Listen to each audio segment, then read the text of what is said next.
Ginklaro sa isa ka individual nga pangalan matapos ini nga gintudlo nga sang uli nga nakaupod ni Aurelio Diaz nga mong lalaki nga nasapuan patay sa Soca Arevalo sang Pebrero o Pebrero 19. Ini bangod ginpahay nga nagamatch ang ginawong sa ginpagwa nga computer-generated cartographic sketch sang otoridad.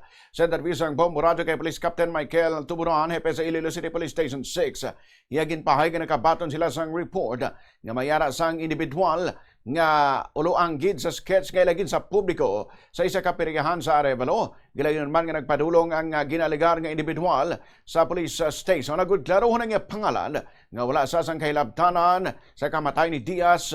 Bangod sa natabo ang insidente, yara sa kapis kag nagatrabaho sa isa ka piryahan. Sa subong parayon pang panawagan sang kapulisan sa publiko na kung sino man mayara sa impormasyon hanungod sa individual nga uli nga nakaupod sang biktima, kung mahimo pakigangot lang ang mga ini sa kapulisan. Nakabatong kita sa information ligad nga adlaw nga may match aton nga gipagawa nga computerized facial composite nga previously nga nagaobra dira sa may peryahan sa Arevalo. Nagkadto sila diri.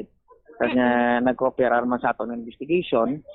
Kag kuan mo no agin pala check man nato ng Ayala Ragway sa aton mga witness pero apang hindi siya uli nga no po ni Sir Aurelio. Ang gid lang gid sila itsura.